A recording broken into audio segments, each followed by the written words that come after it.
of the things that struck me, tone-wise, is we would go from his scenes, which were light and fluffy and feathery and action-packed. I do think that some of the hand-to-hand combat, I thought it was a little clumsy. I'm not going to lie. Jarring, yeah. Like in the first act, specifically, the second act, all of the sequencing, I thought crushed it. And it was run and gun in the second act. And by second act, I mean, the second part after the intermission. Not technically the second act, necessarily. Sorry. But they were still fun. I was still enjoying those fight scenes. But you'd go from that to being in the complex where we meet Sumati or Sumati. And that was like its own trippy thing. I mean, there was definitely like Harkonnen vibes as well. But it was also straight like science fiction Matrix type stuff too.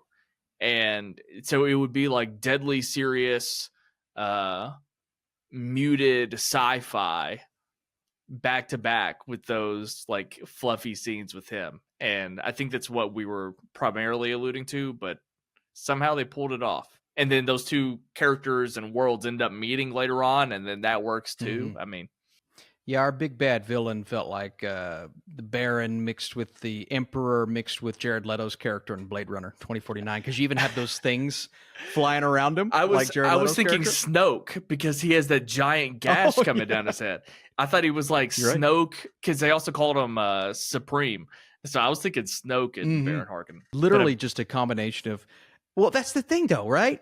You say that... If you've never watched the movie, you're going to be like, oh, so they're just stealing from all these other sci-fi movies. And yeah, sort of, but it's such a distinct version of this combination of all these things we've seen before, but he's his own thing, and he's a presence. Yeah. He's a force.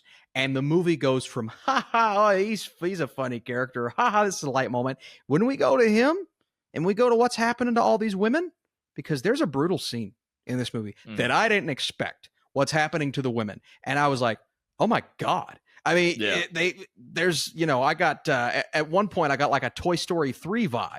If you've seen the movie, you know what I'm talking about from one of the scenes.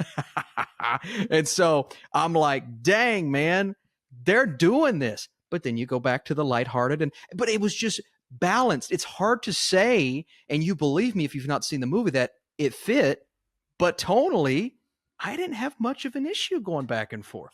I think it just comes to this understanding where, like, I already feel like anything is possible. When I watch Indian movies, like the word you and I use is bombast. And I don't know if there's like a language barrier, but what I mean when I say that is stylistically, it's like inflated or an exaggerated. And, Brando and I used to talk a lot about this when we reviewed the few movies that I spoke to earlier. I mean, these are also just like live action animes. So it's like you can have these really interesting ideas and conversations between certain characters, and then they fly around and punch each other. And so there's just something about this like learned idea, even though this is the 5th or 6th now Indian movie that I've ever seen.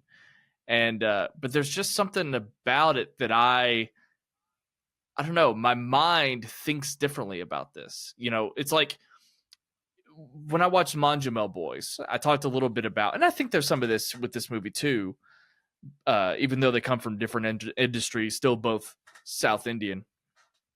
But I think the first half just kind of takes its time. Takes a little too long. Like I think for sure. I talked a lot about like what would Manjamel Boys have been if it was made in America. I thought that was an interesting conversation to have. So I talked a little bit about how America would make it different. I think making the first act more succinct in both movies would definitely help it. But a commenter, and forgive me, I don't remember the name, but somebody was like, yeah, this is just how all of the movies are for the most part. And we understand it to be that's actually why the movie pays itself off. And Manjamel Boys, and also this, I mean, they run and gun at the end, and then you're feeling all kinds of things. So I'm just like, yeah, you know what, maybe that's just something I've come to understand, that when I sit down, I'm chilling out for an hour and a half or so, and then we're going to go boom, boom, boom, boom, boom. Obviously, not every movie is going to be like this, but I don't know. There's something to this idea that, like, I already expect that, and I know that when I sit down for a movie like this. But when I go see Horizon and American Saga sometime in the next week, there's no way I mean, I might, but I'm probably less likely to give it the benefit of the doubt. It's like your brain has to click and adjust when watching a film like this, especially this one with on the scale that it is, being maybe the biggest blockbuster we're going to see this summer. I mean, I genuinely believe that it's one of the biggest movies I've seen in the last 365 days. But so your brain has to adjust to seeing that and understanding it's going to be a lot different tonally from American movies, and understanding there's this anime flair to everything feeling slightly exaggerated. And I mentioned, from the one-liners to the way the characters talk to each other, to the way the music kicks in, to the way the camera moves around our character in swift ways that we just don't often see in American films, and the use of slow-mo. It's not constant and consistent slow-mo. I noticed that in this movie. It's not slow-mo like we see it here. It's they would move the camera and then they'd slow it down for a second and then they'd move it and go back regular speed. And I'm like, that's something I rarely see in American movies. And I like that. It's different. It brings a different feel to a story. It brings us closer. It really does bring us closer to these characters. And so you're almost getting more intimate with something that may seem to some way more exaggerated than something we would see in an American movie, but it's just the way they film it and go about it. And so once your brain clicks and adjusts to that, like it did for me a couple of years ago, I mean, I want to say RRR was the first time I ever got engrossed in Indian cinema. And the moment my brain clicked, I was in. Yeah. And I think I've been in ever since. And not all of them work, obviously, but when they work, like a Kalki, I think it works really well.